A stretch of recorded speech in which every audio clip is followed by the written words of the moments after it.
Donc on va continuer en voyant PHP, les sessions, cookies et sécurité. Donc, ce qu'il faut savoir pour commencer, c'est qu'est-ce qu'une session? Le but principal des sessions, donc en PHP, puisqu'on voit PHP, c'est de transmettre des données entre plusieurs pages. Le serveur crée un fichier avec un identifiant unique qui est normalement composé d'un string aléatoire de 32 nombres hexadécimaux. Un cookies est aussi créé et envoyé à l'ordinateur de l'utilisateur. Il s'appelle PHP Seed et il stocke l'ID de la session unique. Par la suite, un fichier est automatiquement créé par le serveur dans le répertoire temporaire du serveur. Le fichier est appelé l'ID préfixé par SESS, 16 barres de soulignement. Lorsqu'un script PHP veut récupérer la valeur d'une variable de session, PHP obtient la chaîne d'identifiants de session unique du cookies, PHP Seed. Donc, je vous dis comment ça s'écrit, PHP, donc en majuscule, et collé SE2SID. Donc, ce cookies recherche dans son répertoire temporaire le fichier portant le nom et la validation peut être effectuée en comparant les deux valeurs. Une session se termine lorsqu'un utilisateur ferme le navigateur ou après avoir quitté le site. Le serveur mettra fin à la session après une période de temps prédéterminée et généralement la durée de 30 minutes à peu près. Donc là, vous avez la différence entre session, cookies et sécurité. En fait, c'est pas vraiment des différences, mais plutôt les points importants de chaque partie. Donc, maintenant, parlons des cookies. Les cookies, non, c'est pas des gâteaux. Dans le cas présent, les cookies, c'est des fichiers texte stockés dans les ordinateurs des utilisateurs. Pour les traquer, PHP prend en charge les cookies HTML. Chaque cookie est conservé jusqu'à une date spécifique. Et les scripts PHP peuvent accéder les cookies qui sont stockés dans les variables $cookie ou $http_cookie_var crochet, s'il y en a plusieurs. Donc, niveau sécurité, j'ai listé 4 moyens d'exploiter les cookies et les sessions PHP, ici. Donc, maintenant, on va développer un peu chaque partie de la sécurité. Un hacker, ça visite un site et ça obtient un identifiant de session qui lui est attribué. Si le hacker peut trouver un moyen d'inciter un utilisateur à créer un cookie de session avec le même ID que le hacker a effectivement pris le contrôle du compte de l'utilisateur. Il est courant dans le monde de Java de transmettre des ID de session via l'URL. Vous allez probablement rencontrer JSession dans l'URL sur certains sites. Il s'agit d'un moyen simple pour un hacker de forcer un ID de session sur un utilisateur. Il suffit au hacker de cliquer sur le lien contenant JSession ID, donc en gros son identifiant. Heureusement, PHP a modifié la valeur par défaut en 5.3 pour désactiver cette fonctionnalité. Parce que cette fonctionnalité non sécurisée fait en sorte que l'ID de session ne soit plus transmise maintenant dans l'URL. À moins que vous utilisiez vraiment un ancien framework ou une très ancienne version de PHP, vous n'avez rien à faire pour vous protéger contre les attaques de fixation de session. Self-jacking. Self-jacking, aussi connu comme session hijacking en anglais, on détourne la session en français. Et lorsque le hacker intercepte la communication entre l'utilisateur et le serveur, généralement sur un réseau Wi-Fi public, donc c'est pour ça que c'est déconseillé les réseaux Wi-Fi publics, au lieu de modifier la demande, le self-jacking écoute et enregistre passivement les données. Les cookies sont transmis en texte brut en tant qu'entête HTTP Il est donc vraiment facile pour un hacker de voler des identifiants de session. HTTPS, ça aide à prévenir le site jacking, mais malheureusement ça peut échouer si l'utilisateur tape mal votre URL. En excluant le HTTPS, l'exposant ainsi au cookie, PHP a un paramètre simple qui élimine efficacement cette menace. L'indicateur session.cookiesecure _secure dans php.ini est désactivé par défaut. Ça garantit que les navigateurs modernes n'enverront jamais les cookies de session dans les demandes non chiffrées et protège de ce fait les utilisateurs. Cross-Site Scripting Attack, donc XSS, c'est connu ainsi. Malheureusement, même avec HTTPS et cookies sécurisés, votre site peut toujours être susceptible au détournement de session par des attaques de script intersites. Donc, XSS ici. Si vous ne nettoyez pas correctement vos variables, un hacker peut injecter du HTML et du JavaScript directement dans la réponse HTTP de votre serveur. Parce qu'il est dans le serveur, il aura alors accès à tous vos cookies. Vous pouvez arrêter cela en activant le paramètre HTTP only pour les cookies, ce qui rend les cookies inaccessibles à partir de JavaScript. Pour les sites web extrêmement sensibles, on peut activer CSP. C'est une politique de sécurité de contenu, Content Security Policy en anglais, et ça bloque le JavaScript en ligne.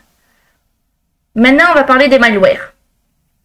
Si un attaquant a accès à un ordinateur, de ce fait, il peut obtenir l'ID des sessions directement depuis le fichier. Vous ne pouvez pas empêcher vos utilisateurs d'installer des logiciels malveillants sur leur ordinateur. Mais vous pouvez prendre certaines mesures pour protéger leur compte. Il faut donc obliger, alors c'est vraiment obliger les utilisateurs à se réauthentifier avant d'apporter les modifications importantes ou d'acheter quelque chose et de ce fait envoyer un email aux utilisateurs lorsque leurs données de compte sont changées.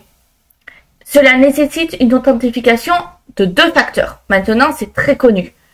Il faut mettre en place un court délai d'expiration pour les sessions et ainsi limiter votre utilisation des cookies. Les cookies du style « Souvenez-vous de moi » par exemple. Le processus. Donc, le navigateur compare la clé de cookie avec la clé de session. Et si elles correspondent, l'utilisateur peut accéder au contenu personnel. Donc, on le voit ici. Ici, la page web, le contenu visible. Il va regarder le serveur. Ici, il va regarder les cookies. Ici, il va faire une vérification. Et si c'est bon, on accède au contenu personnel. Maintenant, parlons un peu plus des sessions. Une session PHP est démarrée en appelant la fonction session_start. Alors, ça s'écrit session_start avec 2 parenthèses. Cette fonction vérifie si une version a déjà été créée. Et si aucune n'existe, alors on en démarre une. La variable de session, enfin les variables de session plutôt, sont stockées dans un tableau associatif appelé $_session en majuscule. Ces variables sont accessibles pendant la durée de vie d'une session. On peut utiliser la fonction iset pour vérifier si la variable de session est déjà définie ou non. Maintenant, pour en détruire une session PHP peut être détruite par la fonction session_destroy parenthèse. Cette fonction n'a besoin vraiment d'aucun argument et un seul appel peut détruire toutes les variables de session. Si vous souhaitez détruire une seule variable de session, vous pouvez utiliser la fonction unset pour supprimer une variable de session. Alors maintenant, sans les cookies, il peut y avoir un cas où un utilisateur ne permet pas de stocker les cookies sur sa machine. Il existe donc une autre méthode pour envoyer l'ID de session par navigateur, enfin au navigateur plutôt. Alternativement, vous pouvez utiliser les ID constants, donc des strings qui contiennent l'ID. C'est défini si la session a démarré. Si le client n'a pas envoyé de cookie de session approprié, il prend cette forme. Session_name égale session_id. Sinon, il devient un string vide. Ainsi, vous pouvez l'intégrer sans condition dans les URL. On peut utiliser HTML, special char, parenthèse, pour plus de sécurité, mais cette version est encore moins sécurisée, normalement. Alors, maintenant qu'on a vu tout ceci, on va passer aux cookies. Alors, comme vous le voyez ici, pour ajouter, les cookies sont généralement définis dans un en-tête HTTP. L'en-tête setCookie contient une paire nom valeur, une date GMT, un chemin et un domaine. Le nom et la valeur seront encodés dans l'URL. Le champ d'expiration est une instruction pour le navigateur d'oublier le cookie après l'heure et la date donnée. Si le navigateur est configuré pour stocker des cookies, il conservera alors ces informations jusqu'à la date d'expiration. Si l'utilisateur pointe le navigateur vers une page qui correspond au chemin et au domaine de cookies, il renverra les cookies au serveur. Alors, la fonction setCookie prend 6 arguments: nom, valeur, date d'expiration, chemin, domaine et sécurité. Donc voici un détail de tous les arguments. Le nom, c'est défini et il faut définir le nom de cookie. C'est stocké dans une variable d'environnement appelée http_cookie_var, le tout en majuscule. Cette variable est utilisée lors de l'accès au cookie. La valeur. Cela définit une valeur dans la variable nommée et correspond au contenu que vous souhaitez réellement stocker. L'expiration. Bon, c'est clair, ça va de soi, mais cela spécifie une heure future. Après cette heure, le cookie deviendra inaccessible. Si ce paramètre n'est pas défini, le cookie expirera automatiquement lorsque le navigateur sera fermé. Le chemin. Ça spécifie les répertoires pour lesquels le cookie est valide. Un seul caractère // permet au cookie d'être valide pour tous les répertoires. Le domaine. Ça peut être utilisé pour spécifier le nom de domaine dans de très grands domaines et doit contenir au moins 2 points pour être valide. Tous les cookies ne sont valables que pour l'hôte et le domaine qui ont été créés. La sécurité, donc cela peut être défini comme 1 pour spécifier le cookie ne doit pas être envoyé que par transmission, sécurisé en utilisant HTTPS. Sinon, il est défini comme 0, ce qui signifie que le cookie peut être envoyé par HTTP standard. Alors maintenant, accéder. Un script PHP aura alors accès aux cookies dans les variables d'environnement $_cookie en majuscule ou $http_cookie_var crochet en majuscule qui contient tous les noms et valeurs de cookies. Les cookies ci-dessus est accessible à l'aide de $http://cookie_var en majuscule et entre crochets guillemets nom en minuscule guillemets. On peut utiliser i7 pour savoir si un cookie a une valeur ou pas. Maintenant, parlons de la suppression. Officiellement, pour supprimer un cookie, vous devez appeler setCookie. Uniquement avec l'argument non. Mais cela ne fonctionne pas toujours bien. Et ça ne doit pas être invoqué. Il est plus sûr de définir le cookie avec une date dans le passé. Les performances et scalabilité. Le mécanisme de stockage. Par défaut, chaque session est stockée dans un fichier distinct. Dans le système de fichiers, périodiquement, PHP effectue un GC, collecte de déchets, pour sécuriser les anciennes sessions et libérer l'espace sur le disque. Lorsqu'on travaille avec beaucoup de données, le GC peut être coûteux. On peut utiliser Redis ou Memcached comme base de données clés ou valeurs rapides. Fondamentalement, au lieu de stocker des données de session dans un fichier, on les stocke dans une base de données centrale. Sérialisation. La variable $_session en PHP, c'est un tableau associatif. La structure de données doit être sérialisée en une chaîne afin d'être stockée dans le système de fichiers ou la base de données. Donc PHP utilise une méthode de sérialisation optimisée. C'est uniquement pour les sessions différentes de la fonction de sérialisation normale. Cette relation, relativement rapide et efficace, la sérialisation est simple. Lorsque vous stockez uniquement des données primitives dans $session, comme des nombres entiers, des strings, des tableaux, etc. Cependant, si l'on stocke des objets, les choses se compliquent. Les objets peuvent avoir des effets secondaires. Pendant la sérialisation et la désérialisation, les méthodes magiques _sleep et _wakeup sont appelées et peuvent lancer des exceptions dans du code mal écrit. Par conséquent, il est préférable de ne pas stocker les objets dans $session. Alors maintenant, parlons du verrouillage de session. Une session de compétition, ou race condition en anglais, est une session indésirable, qui se produit lorsqu'un périphérique ou un système tente d'effectuer 2 ou plusieurs opérations en même temps.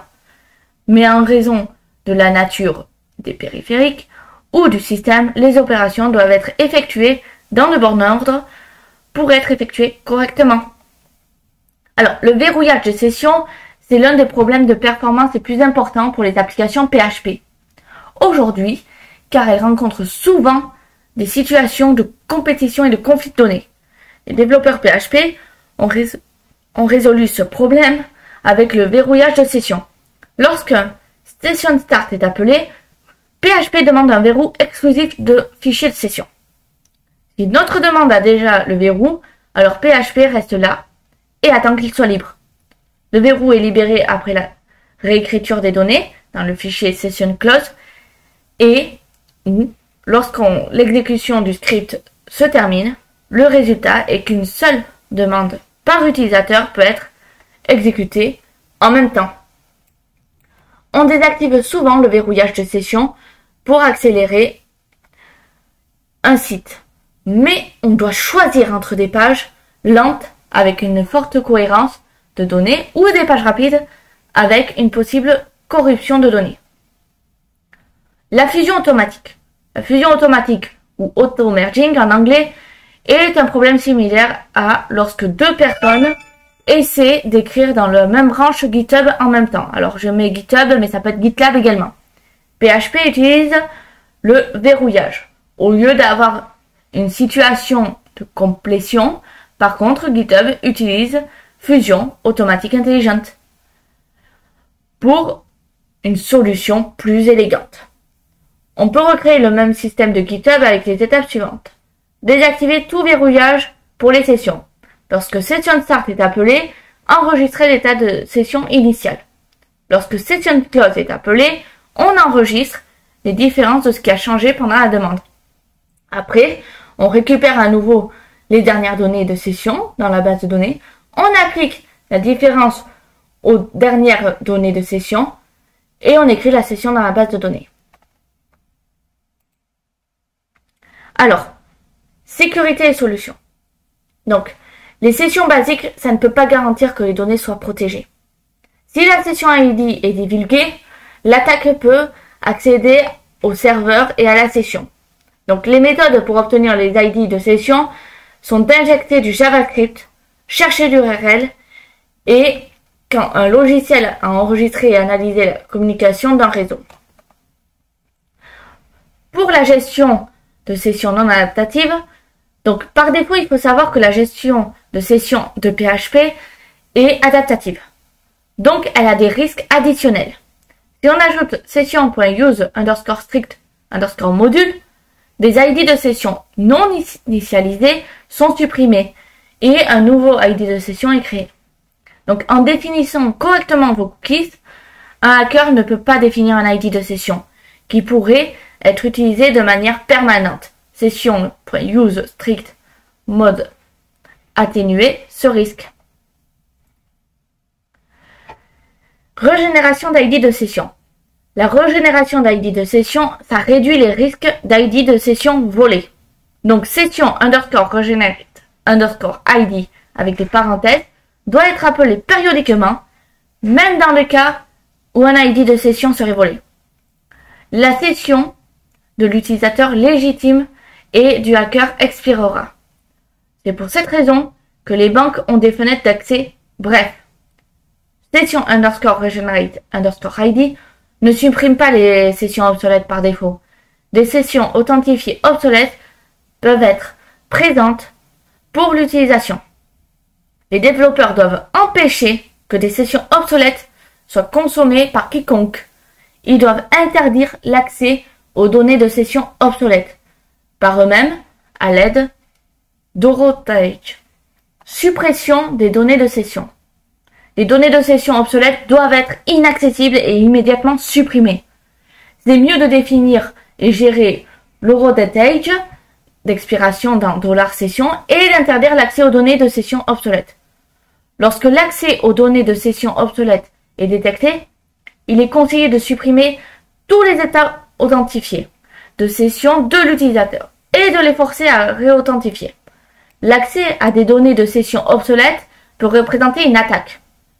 Pour ce faire, les développeurs doivent garder une trace de toutes les sessions actives de chaque utilisateur. Il faut utiliser session underscore GC pour supprimer les données obsolètes de stockage des données de session. Session et verrouillage. Alors, il faut savoir que le verrouillage des données de session est obligatoire pour garantir la cohérence de données session entre les demandes. Cependant, le verrouillage de session peut être utilisé abusivement par des hackers afin d'effectuer des attaques DOS, Denial of Service en anglais, quand quelqu'un interrompt la communication entre les utilisateurs et un serveur. Donc pour atténuer ce risque d'attaque, il faut minimiser les verrous en utilisant read underscore and close et en fermant les sessions dès que possible avec session underscore commit. Donc, les sessions actives.